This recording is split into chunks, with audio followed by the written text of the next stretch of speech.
जय Hind and hello guys, स्वागत है आपका आपके अपने यूट्यूब चैनल ज्ञानदेह होस्ट में। और इस वीडियो में मैं आपको बताने वाला हूं BTSC work inspector and BTSC work inspector mechanical online form 2025-2026 के बारे में कि कैसे आपको इस भर्ती का फॉर्म फिलअप करना है। इस वीडियो के अंदर आपको कंप्लीट जानकारी दी जाएगी जिससे कि आप इस फॉर्म को बिना किसी मिस्टेक के भर पाएंगे। तो चलिए शुरू करते हैं। अगर आपने अभी तक वीडियो को लाइक शेयर नहीं किया हो तो कर दे और चैनल को सब्सक्राइब करके बेल आइकन ऑन कर ले। इसके बाद गाइस जो मैंने लिंक दिया है इस वीडियो के डिस्क्रिप्शन में, आप ये ओपन करेंगे। मैंने आपको दो लिंक इस वीडियो के डिस्क्रिप्शन में दिया है। एक अभी आपकी वैकेंसी आई है बीटीएससी वर्क इंस्पेक्टर मैकेनिकल के लिए, जिसके लिए 493 पोस्ट है, और एक वैकेंसी पहले से चालू है जिसके लिए 1114 वैकेंसी निकाली गई है। और ये वर्क इंस्पेक्टर मेन है, यानी कि ये वर्क इंस्पेक्टर की मेन की वैकेंसी, और फिर इसके अलावा फिर आपकी बाद में आई वर्क इंस्पेक्टर मैकेनिकल की वैकेंसी। अब ये जो आपकी वर्क इंस्पेक्टर की पोस्ट है जिस पर 1114 पोस्ट थी, इसके फॉर्म आपके 10 अक्टूबर से स्टार्ट हुए थे, फिर 10 नवंबर तक भरे गए। उसके बाद में लास्ट डेट को बढ़ा करके 5 जनवरी 2026 कर दिया गया है। इसमें अप्लाई करने के लिए 10वीं और ITI की योग्यता चाहिए। फीस सभी कैटेगरी कैंडिडेट के लिए 100 है। किस कैटेगरी में कितनी वैकेंसी हो आप देख सकते हैं। अप्लाई करने के लिए 10वीं साथ ही ITI का सर्टिफिकेट हो, या तो ड्राफ्ट्समैन सिविल में, या सर्वेवर में, या फिर प्लम्बर में, तो आप इस पर अप्लाई करने के लिए एलिजिबल हो सकते हैं। सैलरी की इन्फॉर्मेशन जानेंगे एंड देन आप इंपॉर्टेंट लिंक के सेक्शन से ऑफिशियल नोटिफिकेशन PDF के ऊपर क्लिक करके इसका नोटिफिकेशन और डिटेल में रीड कर सकते हैं। इसी प्रकार से गाइज अभी आपकी BTSC वर्क इंस्पेक्टर की वैकेंसी मैकेनिकल में आई है जिसके लिए 493 पोस्ट निकाले हैं। इसके फॉर्म आप लोग 12 दिसंबर से लेकर के 12 जनवरी 2026 तक भर पाएंगे। किस कैटेगरी में कितनी वैकेंसी है वो आप यहां पर देख सकते हैं। और गाइज यहां पर अप्लाई करने के लिए इस पर 10वीं पास की योग्यता, जो कि आपने 10वीं तो की ही है, साथ ही ITI की हो, जो कि machinist, fitter, wireman, electrician trade में हो, या फिर उसके बराबर की कोई अन्य योग्यता। और इसमें आपको सैलरी क्या मिलेगी वो आप देख सकते हैं। और फिर इसकी जो अन्य इंपॉर्टेंट डेट्स है वो भी यहाँ पर दी गई है। तो आपको इनमें से जिस भी पोस्ट पर अप्लाई करना है वो आप कर सकते हैं सेम लिंक का इस्तेमाल करके। आप क्या करेंगे, आप यहाँ पर इंपॉर्टेंट लिंक के सेक्शन में आएंगे और अप्लाई ऑनलाइन लिंक ओपन करेंगे। आपके सामने ये वाला इंटरफेस आ जाएगा। यहाँ पर आ जाने के बाद आप देख सकते हैं वर्क इंस्पेक्टर की वैकेंसी मैकेनिकल वाली भी दी गई है, और नीचे 6 नंबर पर वर्क इंस्पेक्टर की वैकेंसी ये वाली भी दी गई है, जिसकी जो आप लास्ट डेट है वो यहाँ पर देख सकते हैं। अब आपको जिसके लिए भी अप्लाई करना है उसी के सामने आप अप्लाई के ऊपर क्लिक करेंगे। मैं आपको बता दूं कि दोनों पर अप्लाई आप अलग अलग वे में करेंगे, एक साथ में दोनों पोस्ट पर अप्लाई नहीं होगा। साथ ही दोनों पर अप्लाई करने का तरीका सेम है, बस क्वालिफिकेशन पोस्ट की कम ज़्यादा होगी, बाकी सेम इंटरफेस रहेगा चाहे आप किसी भी पोस्ट पर इनमें से अप्लाई कर रहे हो। तो जिसके लिए भी आपको अप्लाई करना है उसी के सामने जो अप्लाई का लिंक है उसके ऊपर आप क्लिक करेंगे, इस तरह का इंटरफेस रहेगा। अब आप यहाँ पर रजिस्ट्रेशन इसके ऊपर क्लिक करेंगे। इसके ऊपर क्लिक करने के बाद आपके सामने इंस्ट्रक्शंस आएंगे। इन सभी को चेक करते हुए आपको इसको इस तरफ टिक कर देना है और फिर आई एक्सेप्ट यहां पर क्लिक करेंगे। अब आपको यहां पर अपनी इन्फॉर्मेशन फिल करनी है। तो सबसे पहले कैंडिडेट नेम, ये जो नाम आपका यहां पर आप भरेंगे ये आपको 10th के सर्टिफिकेट के अकॉर्डिंग अंग्रेजी के बड़े अक्षरों के अंदर फिल करना है। फिर आप यहां पर जो भी आपका फादर नेम है वो एंटर कर देंगे, ये भी आपको 10th के सर्टिफिकेट के अकॉर्डिंग ही भरना होगा। उसके बाद आपकी जो माता जी का नाम है वो भी आपको यहां पर डाल देना है। इसके बाद गाइज आप देखेंगे डेट ऑफ बर्थ, तो आप कैलेंडर के ऊपर क्लिक करेंगे, डे सेलेक्ट करेंगे, फिर आपका मंथ, और उसके बाद में जो भी ईयर है वो आप यहां से सेलेक्ट कर लीजिएगा। फिर आप आपका जेंडर सेलेक्ट कर लेंगे। उसके बाद में आपसे पूछा है आर यू मैरिड, यानी कि क्या आप शादीशुदा है, अगर है तो यस, नहीं तो आप नो करेंगे। उसके बाद सिटीजनशिप के अंदर आपको सिटीजन ऑफ इंडिया सेलेक्ट कर लेना है। फिर रिलीजन आपका क्या है वो आप यहाँ पर सेलेक्ट कर लेंगे। डोमिसाइल स्टेट, यानी कि कौन सी स्टेट के आप निवासी है। अगर आप बिहार के अलावा किसी अन्य स्टेट से है तो आपको यहाँ पर जनरल में काउंट किया जाएगा, इस बात को आपका ध्यान रखना है। और अगर आप बिहार से ही है तो आप यहाँ पर बिहार सेलेक्ट कर लेना। फिर जो आपकी होम डिस्ट्रिक्ट है वो कौन सी है वो आप सेलेक्ट कर लेंगे। कास्ट कैटेगरी आपकी क्या है, general, SC ST EBC BC WS जो भी है वो आप यहाँ पर सेलेक्ट कर लीजिएगा। चलिए यहाँ पर अगर आप जनरल सेलेक्ट करेंगे तो कोई अतिरिक्त ऑप्शन नहीं आएगा, बट अगर आप SC सेलेक्ट करते हैं तो आपको आगे चल करके अतिरिक्त ऑप्शन देखने को मिल सकते हैं जो कि कास्ट कैटेगरी सर्टिफिकेट रिलेटेड रहते हैं। अब आप देखेंगे यहाँ पर इसमें मोबाइल नंबर डालेंगे आप अपना, जो भी आप नंबर रजिस्टर करना चाहते हैं, और उसके बाद में ईमेल ID भी आप यहाँ पर डाल देंगे।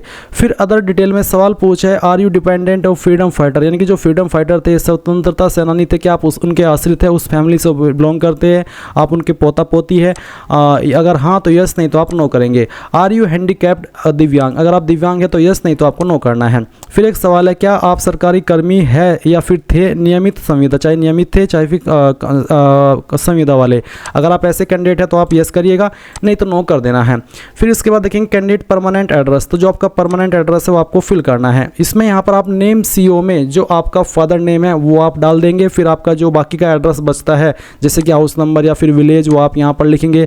आपका पोस्ट ऑफिस या स्ट्रीट नंबर वो क्या है वो आप डाल देंगे। मैं आपको सजेस्ट करूँगा नेम CO में फादर नेम डालने के बाद में इन 2 लाइन के अंदर जो भी आपका एड्रेस बचता है स्टेट, डिस्ट्रिक्ट और पिन कोड को छोड़ करके वो आप इन 2 बॉक्स के अंदर फिल कर देंगे। उसके बाद यहाँ पर स्टेट और आपकी डिस्ट्रिक्ट आ चुकी है, ब्लॉक नेम आपको सिलेक्ट कर लेना है और इसके बाद में आप यहाँ पर पुलिस स्टेशन अपना सिलेक्ट कर लेंगे नज़दीकी वाला, और विलेज नेम कौन सा है वो आप यहाँ पर सिलेक्ट कर लेंगे जो आपके सामने यहाँ पर आ रहा है। अगर लिस्ट में तो अच्छी बात है, नहीं तो आप अदर विलेज सेलेक्ट कर सकते हैं और खुद से अपने विलेज का नाम दे सकते हैं। और अगर आपका विलेज यहीं पर है तो आप यहाँ से सेलेक्ट कर लेना है। वैसे ये ऑप्शन ऑप्शनल है, यानी कि अगर आप इसको यहाँ पर खाली भी छोड़ देंगे तो भी आपके फॉर्म के ऊपर कोई गलत प्रभाव नहीं पड़ेगा। इसके बाद जो आपका पिन कोड है वो आप यहाँ पर डाल देंगे। फिर आएगा आपका एकेडमिक क्वालिफिकेशन। तो सबसे पहले आप 10वीं की इन्फॉर्मेशन देंगे, 10वीं आपने किस बोर्ड के द्वारा की है वो बोर्ड आपको यहाँ पर सेलेक्ट कर लेना है। ये सिलेक्ट करने के बाद में आप यहाँ पर इसमें देखेंगे ईयर ऑफ पासिंग, तो किस ईयर के अंदर आपने आपकी 10वीं पास की है वो आपको सिलेक्ट कर लेना है। ये सिलेक्ट करने के बाद देखेंगे आपका रोल नंबर, तो जो भी आपका 10वीं का रोल नंबर था वो आप यहाँ पर एंटर कर दीजिएगा। फिर एवेल्यूएशन टाइप क्या था, इनके नंबर आपके किसके अंदर थे, marks, percentage, grade, point system, CGPA या फिर अदर। तो मेरे यहाँ पर परसेंटेज थे, मैं परसेंटेज सेलेक्ट कर लेता हूँ। परसेंटेज सेलेक्ट करने पर आप यहाँ पर आपकी जो परसेंटेज है वो डालेंगे और अपनी डिवीज़न सेलेक्ट कर लेंगे। अगर आप मार्क्स सेलेक्ट करते हैं तो आपको यहाँ पर तीनों चीज़ें भरने का मौका मिलेगा, यानी कि कितने नंबर आपको आए थे वो भी डाल सकते हैं और कितने में से आए थे वो भी आप यहाँ पर एंटर कर सकते हैं। और उसके बाद में जो आपकी परसेंटेज है वो कैलकुलेट कर ली जाएगी और डिवीज़न आपकी क्या है वो सिलेक्ट कर लेंगे। डिवीज़न मींस अगर आपके 60+ परसेंटेज रहते हैं वो आप फर्स्ट डिवीज़न में आते हैं, जिनके 45 से लेकर के 59 के बीच में होते हैं वो सेकंड डिवीज़न, और जिनके 33 से लेकर के 45 के बीच में रहते हैं वो थर्ड डिवीज़न में आते हैं। तो अगर आपको पता है, आपको इस समझ में आ गया तो सिलेक्ट कर लेना, नहीं तो आप NA भी सिलेक्ट कर सकते हैं, आपकी चॉइस है। और अगर आपके नंबर CGPA के अंदर है तो आप यहाँ पर CGPA वाला ऑप्शन सेलेक्ट करेंगे और आपको कितनी CGPA आई थी वो आप ऑब्टेन्ड में लिखेंगे और कितने में से आई थी वो आप यहाँ पर मैक्सिमम में लिख देंगे। और इसी तरह से आप जानकारी देंगे जैसे कि भी आपने मार्क्स की भरी है। तो आपको यहाँ पर मैंने तीनों तरीके की बता दी है कि अगर आपके नंबर मार्क्स में है तो कैसे भरने हैं और CGPA में है तो कैसे भरने हैं। इसके बाद आप देखेंगे नीचे एक लाइन है, हैव यू कंप्लीटेड इंटरमीडिएट, क्या आपने 12वीं भी कर ली है। अगर कर ली है तो आप इसको टिक कर देना और टिक करने के बाद में यहाँ पर इंटरमीडिएट सेलेक्ट कर लेना। अगर आपने डिप्लोमा किया है 12वीं की जगह पर तो आप इक्विवेलेंट सेलेक्ट करके आपके डिप्लोमा की जानकारी दे सकते हैं, कौन सा डिप्लोमा है वो आप लिख सकते हैं। बट अगर आपने 12वीं ही की है तो आप इसको सेलेक्ट करेंगे। उसके बाद सेम वे में आपका जो बोर्ड नेम है वो सेलेक्ट कर लेंगे। फिर आपको बताना है कि किस साल के अंदर आपने इसको पास किया है। फिर आप यहाँ पर बताएंगे कि आपका 12वीं का रोल नंबर क्या था और नंबर आपके किसके अंदर है वो सिलेक्ट कर लेंगे। अगर मार्क्स तो आपको बताना है कि आपको कितने नंबर आए थे और कितने में से आए थे वो आप यहाँ पर मैक्सिमम में लिखेंगे, परसेंटेज आपकी आ जाएगी। फिर आप आपकी डिवीज़न सेलेक्ट कर लेंगे। इसके बाद नीचे आती है क्वालिफिकेशन डिटेल में इसेंशियल क्वालिफिकेशन, यानी कि आपकी ITI की क्वालिफिकेशन। तो आप यहाँ पर इसमें सेलेक्ट कर लेंगे कि आपकी ITI इनमें से कौन से ट्रेड में है, इनमें से किसी एक ट्रेड में होनी चाहिए, तो वो ट्रेड आपको यहाँ पर सिलेक्ट कर लेना है। फिर आप यहाँ पर इसमें यस कर देना एफर्मेशन में और उसके बाद में यूनिवर्सिटी, कॉलेज, इंस्टीट्यूट नेम के अंदर आपको बताना है कि कहाँ से आपने आपकी ITI की है, वो नाम आप यहाँ पर एंटर कर देंगे, आपकी इंस्टीट्यूट का पूरा नाम। फिर किस साल के अंदर आपने पास किया वो साल आपको यहाँ पर सिलेक्ट करना होगा। ग्रेड सिस्टम अगर था तो यस, नहीं तो आप यहाँ पर नो कर देंगे। और उसके बाद में आपको फिर आपके मार्क्स में नंबर देने हैं। मैं आपको डेमो के लिए नंबर भर करके दिखा रहा हूँ, आपको बताना कि कितने नंबर आपको आए थे और कितने में से आए थे वो आप यहाँ पर टोटल मार्क्स के अंदर एंटर कर देंगे सभी ईयर के मिला करके, और परसेंटेज आपकी यहाँ पर कैलकुलेट कर ली जाएगी। इसके बाद ही जो वेरिफिकेशन कोड है वो आप डालेंगे, वैलिडेट एंड प्रीव्यू इसके ऊपर क्लिक करेंगे। अब आपने यहाँ पर जो भी जानकारी भरी है उसका प्रीव्यू आपके सामने आएगा। आप इन इन्फॉर्मेशन को बहुत ही अच्छे से एक एक करके चेक करेंगे। जब आपको लगे कि हाँ एक एक स्पेलिंग मैंने चेक कर ली है और बिल्कुल जानकारी सही है, जल्दबाजी मत करना, तो ही आप यहाँ पर टिक करेंगे और सबमिट के ऊपर क्लिक करके यहाँ से ओके कर देंगे। ओके करने के बाद में आपको यहाँ पर आपकी ईमेल आईडी और मोबाइल नंबर वेरीफाई करने को बोला है, तो आप यहाँ पर वेरीफाई ईमेल आईडी इसके ऊपर क्लिक करेंगे। आपकी ईमेल के ऊपर एक OTP जाएगा, वो OTP आप यहाँ पर डालेंगे और उसको वेरीफाई कर देंगे। चलिए मैं आपको यहाँ पर जो ईमेल के ऊपर OTP मुझे प्राप्त हुआ है, जो कि आपको ईमेल चेक कर लेनी है अपनी, जहाँ पर भी आपने उसको ओपन करके रखा है, वो OTP आप यहाँ पर डालेंगे और ये डालने के बाद में वेरीफाई के ऊपर क्लिक करेंगे तो आप देख सकते हैं आपकी ईमेल वेरीफाई हो चुकी है। सेम वे में वेरीफाई मोबाइल नंबर के ऊपर क्लिक करेंगे और आपके नंबर के ऊपर एक OTP आपको सेंड किया जाएगा। वो OTP आप यहाँ पर डालेंगे और वेरीफाई इसके ऊपर क्लिक कर देंगे। इसके बाद आपका नंबर यहाँ पर इस तरह से वेरीफाई हो जाएगा। अभी आप यहाँ पर क्या करेंगे, व्यू राशन स्लिप इसके ऊपर क्लिक करेंगे एंड आप इस तरह का इंटरफेस देखेंगे। आपको प्रिंट राशन स्लिप इसके ऊपर क्लिक करके, अगर आपके पास प्रिंटर नहीं है तो आप इसको PDF के रूप में सेव कर लेंगे और बाद में प्रिंट करा लेंगे। इसके बाद गाइज आप यहाँ पर इसमें नीचे की तरफ आएंगे और देखेंगे फीस का अमाउंट दिया है तो आप प्रोसीड फॉर फी पेमेंट इसके ऊपर क्लिक करेंगे। आपको पेमेंट के पेज पर ट्रांसफर किया जाएगा। जब तक आप आपकी फीस जमा नहीं करेंगे तब तक आपका फॉर्म फाइनल सबमिट नहीं माना जाएगा। तो आपके सामने सभी विकल्प है फीस पे करने के, जैसे कि SBI net banking, SBI debit card, UPI, other bank का डेबिट कार्ड, अदर बैंक की नेट बैंकिंग। अगर आप UPI से करना चाहते हो तो UPI सेलेक्ट करके यहाँ पर सेलेक्ट कर लेना कि आपको UPI ID के माध्यम से करना है या फिर QR कोड। तो आप QR कोड सेलेक्ट करके आपके सामने QR कोड आ जाएगा और फिर आप यहाँ पर जो आपकी फीस पेमेंट है वो कर देंगे। फीस पेमेंट करने के बाद में जैसे ही आपकी ट्रांजैक्शन सक्सेसफुल रहेगी तो इस तरह से आपके सामने इंटरफेस आएगा। आप यहाँ पर simply proceed to upload photo and signature इसके ऊपर क्लिक करेंगे। इसके ऊपर क्लिक करने के बाद आपके सामने कुछ ऐसा इंटरफेस आएगा जहाँ पर आपको आपका फ़ोटो अपलोड करना है। आपको देख लेना है कि आपकी जो फ़ोटो की विथ है यानी कि चौड़ाई है वो आपकी 3.5 सेंटीमीटर और हाइट 4.5 सेंटीमीटर होनी चाहिए। तो यानी कि आपको यहाँ पर जो इंस्ट्रक्शंस है ये फॉलो करने के साथ साथ ही अपना फ़ोटो सिग्नेचर अपलोड करना है। तो आप ब्राउज़ के ऊपर क्लिक करेंगे। इसके ऊपर क्लिक करने के बाद में गाइज आप आपकी जो फ़ोटो फाइल है वो सेलेक्ट करेंगे। आप यहाँ पर देखेंगे सिलेक्ट लेटेस्ट कलर्ड सिग्नेचर और लेटेस्ट कलर्ड फोटो। जो आपका सिग्नेचर है वो आपको ब्लैक इंक पेन का इस्तेमाल करते हुए अपलोड करना होगा क्योंकि मेनली वही आपसे लिया जाता है। अन्य जो कलर के पेन होते हैं अगर आप उसका इस्तेमाल करते तो उसमें इशू आ जाता है। तो ये चीज़ आपको ध्यान में रखनी है। सैम्पल इमेज आपके सामने दिए गए हैं तो आपको यहाँ पर नीचे इंस्ट्रक्शंस एक बार और अच्छे से देख लेने हैं। Do not scan the complete page. आपको कंप्लीट पेज स्कैन नहीं करना है जब आप फोटो को अपलोड कर रहे हो। फोटो का फॉर्मेट JPEG या फिर JPG या फिर PNG इनके इनमें से कोई भी चल जाएगा। साइज बोला है कि ensure that the size of the scanned image is not more than 35 KB यानी कि 5 से 35 KB के बीच में आपके फ़ोटो का साइज रहना चाहिए। अगर आप ये चीज़ें अच्छे से फॉलो करेंगे तो मैं आपको विश्वास दिला सकता हूँ कि आपको कोई इशू नहीं आएगा। उसके बाद में आप यहाँ पर नीचे देखेंगे वेरिफिकेशन कोड। जब आप आपका फ़ोटो सिग्नेचर अपलोड कर ले और वेरिफिकेशन कोड डाल करके आगे सबमिट करें तो आपके सामने यहाँ पर कुछ ऐसा इंटरफेस आएगा। अब आप I declare that I have read the instructions इसके ऊपर क्लिक करेंगे और इसके ऊपर क्लिक करने के बाद में यहाँ पर गाइज आपके सामने कुछ ऐसा इंटरफेस आएगा। बेसिकली आपको आपके एड्रेस की इन्फॉर्मेशन भरनी है। तो एक तरफ है परमानेंट एड्रेस और दूसरी तरफ है कॉरेस्पोंडेंस मेलिंग एड्रेस जिसका मतलब होता है प्रेजेंट एड्रेस। तो यहाँ पर आप परमानेंट एड्रेस भर के, अगर आपका प्रेजेंट एड्रेस और परमानेंट एड्रेस सेम है तो आप इस बॉक्स को टिक कर देना सेम एज परमानेंट एड्रेस पर क्लिक करके। तो जो एड्रेस आपने परमानेंट एड्रेस में भरा है वो इस तरफ भी आ जाएगा। अगर अलग अलग है तो अलग अलग से भर सकते हैं। नेम CO में आप आपके फादर का नेम डालेंगे और बाकी जो आपका एड्रेस है जो भी है आपके ID के अकॉर्डिंग वो एड्रेस आप यहाँ पर जैसे कि हाउस नंबर, विलेज, स्ट्रीट या फिर post office, state name, district name, block name, police station, village, ये सब आप इन्फॉर्मेशन यहाँ पर भर देंगे। फिर आपके सामने यहाँ पर डॉक्यूमेंट्स अपलोड करने का सेक्शन आएगा। ये जो आपको देखने को मिल रहा है मैंडेटरी का मतलब अनिवार्य और ऑप्शनल का मतलब अगर वो आपके पास चीज़ है तो अपलोड कर दे, नहीं है तो आप उसको छोड़ सकते हैं। और बोला है कि जहाँ पर कोई चीज़ एप्लीकेबल नहीं हो रही है आपके ऊपर देन आपको NA टाइप करना होगा।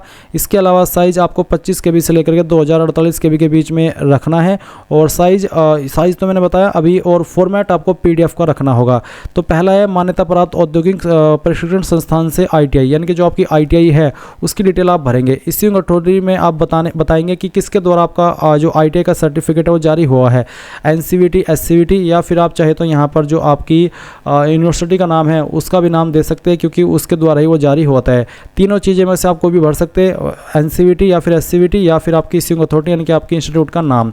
उसके बाद इशू डेट, किस डेट में इशू हुआ है वो, और फिर आपका certificate number and upload degree के ऊपर क्लिक करके जो आपका डिग्री सर्टिफिकेट है वो आप अपलोड कर देंगे। और नीचे आपको यहाँ पर डिग्री इशू डेट के साथ में मार्कशीट इशू डेट का भी विकल्प देखने को मिल रहा है। तो आप यहाँ पर मार्कशीट इशू डेट भी दे सकते हैं और जो आपकी मार्कशीट है वो भी आप यहाँ पर अपलोड कर दीजिएगा। अगर एक से ज़्यादा मार्कशीट है तो आप उनको PDF के अंदर कन्वर्ट कर लेंगे एक ही सिंगल फाइल में और वो अपलोड यहाँ पर आप कर देंगे।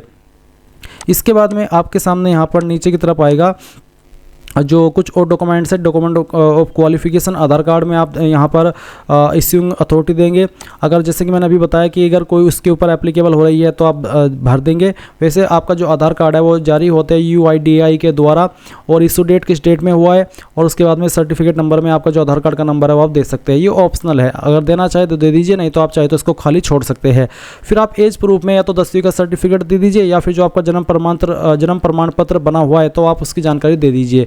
तो आप यहाँ पर एज प्रूफ में किसके द्वारा वो जारी हुआ है, अगर आपको पता चल रहा है कि किसके द्वारा आपका जारी हुआ है, या फिर अगर आप 10th का सर्टिफिकेट दे रहे हैं जिसमें कि आपकी DOB लिखी गई है, तो आप बताइए कि आपका सर्टिफिकेट किस बोर्ड के द्वारा जारी हुआ है, Bihar board, UP board, ICSE board, CBSE board, और फिर इशू डेट और उसके बाद में सर्टिफिकेट नंबर।